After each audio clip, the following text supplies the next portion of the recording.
नारीवाद सामाजिक और राजनैतिक आंदोलनों तथा विचारधाराओं की एक श्रेणी है जो राजनीतिक, आर्थिक, व्यक्तिगत एवं सामाजिक रूप से लैंगिक समानता को परिभाषित करने, स्थापित करने और प्राप्त करने के एक लक्ष्य को साझा करते हैं। नारीवाद की यह धारणा है कि समाज पुरुष दृष्टिकोण को प्राथमिकता देता है और इन पितृसत्तात्मक समाजों में महिलाओं के साथ भेदभाव और अन्याय होता है। इसका लक्ष्य महिलाओं के लिए पुरुषों के समान शैक्षिकी, वृत्तिक और पारस्परिक अवसर और परिणाम स्थापित करना शामिल है जो पुरुषों के समान हो।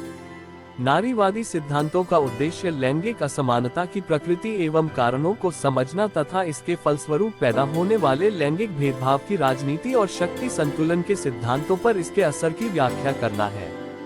स्त्री विमर्श संबंधी राजनीतिक प्रचारों का जोर प्रजनन संबंधी अधिकार, घरेलू हिंसा, मातृत्व अवकाश, समान वेतन संबंधी अधिकार, यौन उत्पीड़न, भेदभाव एवं यौन हिंसा पर रहता है। स्त्रीवादी विमर्श संबंधी आदर्श का मूल तथ्य यही रहता है कि कानूनी अधिकारों का आधार लिंग न बने। नारीवादी सिद्धांत का लक्ष्य लैंगिक असमानता को समझना है और लैंगिक राजनीति, शक्ति संबंधों और लैंगिकता पर ध्यान केंद्रित करना है। इन सामाजिक और राजनीतिक संबंधों की आलोचना करते हुए नारीवादी सिद्धांत का ज्यादातर हिस्सा महिलाओं के अधिकारों और हितों को बढ़ावा देने पर केंद्रित है। नारीवादी सिद्धांत में खोजे गए विषयों में भेदभाव, रूढ़िवादिता, वस्तुनिष्ठता, विशेष रूप से यौन वस्तुपूर्ण उत्पीड़न और पितृसत्ता शामिल है। साहित्यिक आलोचना के क्षेत्र में एलेन शोलेटर ने 3 चरणों वाले नारीवादी सिद्धांत के विकास का वर्णन किया है। पहले वह नारीवादी आलोचना कहती है जिसमें नारीवादी पाठक साहित्यिक घटनाओं के पीछे की विचारधाराओं की जांच करती है। दूसरे को शॉल्गर गाइनोक्रिटिसिज्म कहती है जिसमें महिला पाठात्मक अर्थ की निर्माता है। आखिरी चरण को वे लिंग सिद्धांत कहती है जिसमें वैचारिक शिलालेख और यौन लिंग प्रणाली के साहित्यिक प्रभाव का पता लगाया जाता है। यह 1970 के दशक में फ्रांसीसी नारीवादियों द्वारा लिखा गया था जिन्होंने क्रीचर फेमिनाइन, जो महिला या स्त्री लेखन के रूप में अनुवादित है, की अवधारणा विकसित की थी। हेलेन सिक्सेस का तर्क है कि लेखन और दर्शन एक दूसरे के साथ साथ फुलेरेंट्रिक है और अन्य फ्रांसीसी नारीवादियों जैसे लुस इरिगेराया ने शरीर से लेखन को एक विध्वंसक अभ्यास के रूप में महत्व दिया है। एक नारीवादी मनोविश्लेषक और दार्शनिक और ब्राचा एटिंगर कलाकार और मनोविश्लेषक जूलिया क्रिस्टिवा के काम ने विशेष रूप से नारीवादी सिद्धांत को प्रभावित किया है और विशेष रूप से नारीवादी साहित्यिक आलोचना। हालांकि जैसा कि विद्वान एलिजाबेथ राइट बताते हैं, इनमें से कोई भी फ्रांसीसी नारीवादी खुद को नारीवादी आंदोलन के साथ संरेखित नहीं करती है जैसा कि अंग्रेजी भाषी दुनिया में दिखाई दिया था। अधिकतर हालिया नारीवादी सिद्धांत जैसे कि लिसा ल्यूसिल ओवंस द्वारा नारीवाद को सार्वभौमिक मुक्ति आंदोलन के रूप में चित्रित करने पर ध्यान केंद्रित किया है। कई अतिव्यापी नारीवादी आंदोलनों और विचारधाराओं ने वर्षों में विकसित हुए हैं। नारीवाद की कुछ शाखाएं बृहद समाज के राजनीतिक झुकाव को बारीकी से नजर रखती हैं, जैसे उदारवाद और रूढ़िवाद या पर्यावरण पर ध्यान केंद्रित। उदारवादी नारीवाद समाज की संरचना को बदले बिना राजनीतिक और कानूनी सुधार के माध्यम से पुरुषों और महिलाओं की व्यक्तिवादी समानता की तलाश करता है। कैथरीन रोटेनबर्ग ने तर्क दिया है कि उदारवादी नारीवाद में नवोदारवादी चोले द्वारा नारीवाद के उस स्वरूप को सामूहिकता के बजाय व्यक्तिगत रूप से अलग अलग किया जा रहा है और सामाजिक असमानता से अलग हो रहे हैं। इसके कारण वह तर्क देती है कि उदारवादी नारीवाद पुरुष प्रभुत्व, शक्ति या विशेषाधिकार की संरचनाओं के किसी भी निरंतर विश्लेषण की पेशकश नहीं कर सकता है।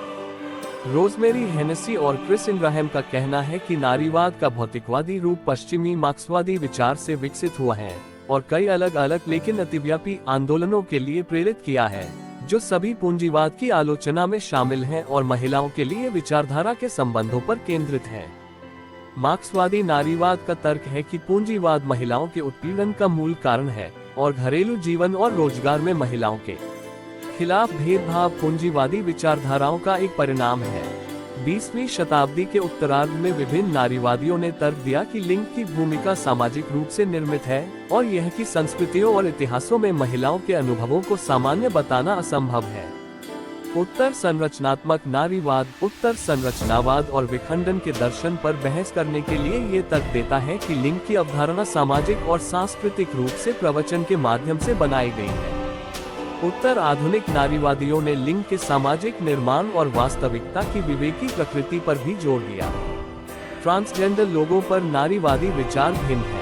कुछ नारीवादी ट्रांस महिलाओं को महिलाओं के रूप में नहीं देखते हैं। उनका मानना है कि जन्म के समय उनके लिंग के कारण उन्हें अभी भी पुरुष विशेषाधिकार प्राप्त है। इसके अतिरिक्त कुछ नारीवादी ट्रांसजेंडरवाद को विचारों के कारण अस्वीकार करते हैं कि लिंग के बीच सभी व्यवहारिक मतभेद समाजीकरण का परिणाम है। इसके विपरीत कई नारीवादियों और ट्रांस नारीवादियों का मानना है कि लिंग परिवर्तित महिलाओं की मुक्ति नारीवादी लक्ष्यों का एक आवश्यक हिस्सा है। नारीवाद की तीसरी लहर ट्रांस अधिकारों का अधिक समर्थन करते हैं।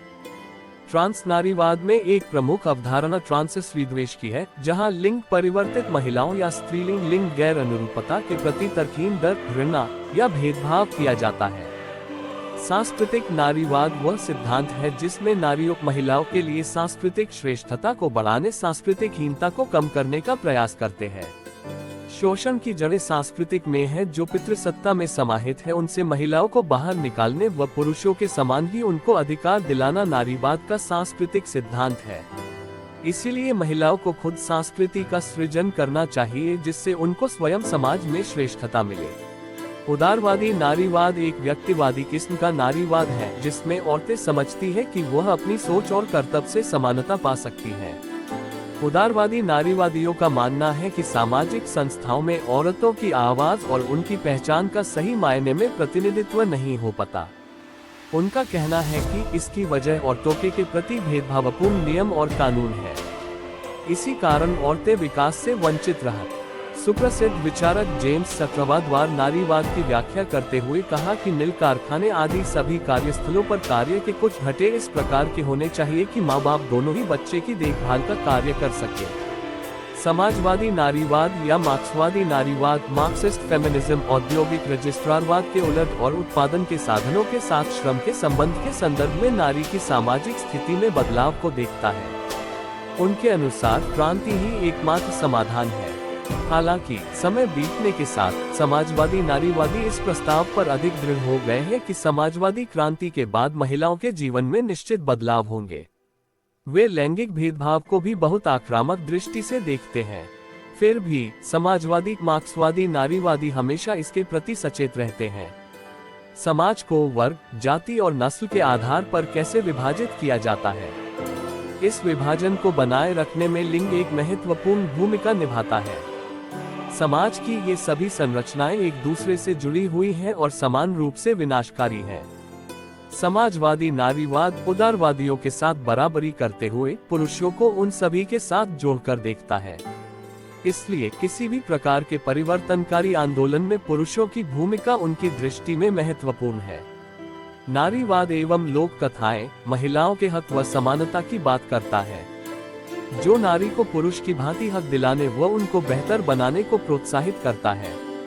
किंतु नारीवाद एवं लोक कथाएं कहीं न कहीं कठपुतली की भांति कार्य करती है। नारी को कैसा होना चाहिए, कितनी समानता चाहिए और नारी को पुरुषों के समान अधिकार की बात कही जाती है। लोक कथाएं भी नारी की चेतना को जगाने के लिए अन्य नारियों की कथाएं समाज में सुनाई जाती हैं, ताकि उन्हें भी उनसा बनने की प्रेरणा मिले। किंतु भविष्य की नारियों के अपने भी सपने हो सकते हैं, जो उन परिस्थितियों की महिलाओं से भिन्न हो। नारियों के साथ कठपुतली जैसा व्यवहार कब तक? माता पिता की परवरिश में समानता होने से ही कहीं ना कहीं ऐसी असमानता खत्म हो सकती है। इसकी शुरुआत अपने घर परिवार से किया जाना चाहिए। इतिहास हमें गलतियां न दोहराने और उनसे कुछ सीखने की शिक्षा देता है, न कि उसे जीने की शिक्षा देता है। महिलाओं को नारीवाद शब्द के द्वारा समाज में अधिकार दिलाने की बात रखी जा रही है तथा उनकी तुलना पुरुषों से भी की जा रही है। पुरुषों के समान उनकी अभिव्यक्ति कहां तक जायज है, इसलिए उन्हें स्वयं को समझने और आत्मनिर्भर बनने के लिए किसी खाके की नहीं, खुले विचार की आवश्यकता है। हमारा ध्यान यहाँ केंद्रित होना चाहिए कि भोजन, शिक्षा और नौकरी यह सभी मनुष्य की प्राथमिक आवश्यकताओं में निहित है। यदि हम इन्हीं में उलझे रहे तो समाज में नारी के सम्मान की चर्चा कब करेंगे? नारी को हमेशा पुरुषों के खाके में रखकर सम्मान और अधिकार क्यों दिलाना, जबकि दोनों प्राकृतिक रूप से समान हैं? अब वक्त यह समझने का है कि स्त्री पुरुष की अपनी प्रकृति है। न कि किसी एक से प्रकृति का सृजन होता है। समाज का सृजन नारी पुरुष के समान होने से हुआ। किसी एक के बिना समाज अधूरा है। इसलिए महिलाओं को महिला रहने दिया जाए तथा पुरुष के समान तुलनात्मक रूप न दिया जाए। तब नारीवाद सशक्त होगा और लोक कथाएं सदैव जीवंत व जागृत होंगी, जो समाज को आगे बढ़ने में गति प्रदान करेगा। महिला पुरुष मनुष्य हैं और शारीरिक और मानसिक रूप से भिन्न, तो उनकी तुलना करना ही क्यों है। यहाँ समानता का कोई प्रश्न ही नहीं उठता। एक महिला को महिला के रूप में किन समस्याओं का सामना करना पड़ता है तथा समाज में उनका अपना क्या दायित्व है, वह ये स्वयं चुन सकती है। लोगों के विभिन्न समूहों की नारीवाद को लेकर अपनी अपनी प्रतिक्रिया है और इसके समर्थकों और आलोचकों में दोनों पुरुष और महिलाएं शामिल हैं। अमेरिकी विश्वविद्यालय के छात्रों का, जिनमें दोनों लड़के और लड़कियां दोनों शामिल हैं, स्वयं को नारीवादी के रूप में बताने के बजाय नारीवादी विचारों को लेकर समर्थन करना अधिक सामान्य है। फेमिनिज्म उन नारीवाद के समर्थन को कहते हैं जो कि नारीवादी आंदोलन के सदस्य नहीं होते हैं। इस शब्द का उपयोग अक्सर उन पुरुषों के संदर्भ में किया जाता है जो नारीवाद का सक्रिय समर्थन करते हैं। नारी समर्थक पुरुष समूहों की गतिविधियों में स्कूलों में लड़कों और युवा पुरुषों के साथ हिंसा रोकने जैसे कार्यस्थलों में यौन उत्पीड़न कार्यशालाओं की पेशकश करना, सामुदायिक शिक्षा अभियान चलाना और हिंसा में लिप्त पुरुष अपराधियों की काउंसलिंग शामिल है। प्रो फेमिनिस्ट पुरुषों के स्वास्थ्य संबंधित कार्यक्रम जैसे पोर्नोग्राफी के खिलाफ सक्रियता, जिसमें पोर्नोग्राफी विरोधी कानून, पुरुषों का अध्ययन और स्कूलों में लिंग इक्विटी पाठ्यक्रम का विकास आदि में भी शामिल होते हैं। कभी कभी नारीवादी और महिला संगठन साथ आकर घरेलू हिंसा और बलात्कार संकट केंद्रों में सहयोग करते हैं। अगर आपको वीडियो पसंद आए तो कृपया मेरे चैनल को सब्सक्राइब करें। मैं आप सभी से हृदयपूर्वक अनुरोध करता हूँ।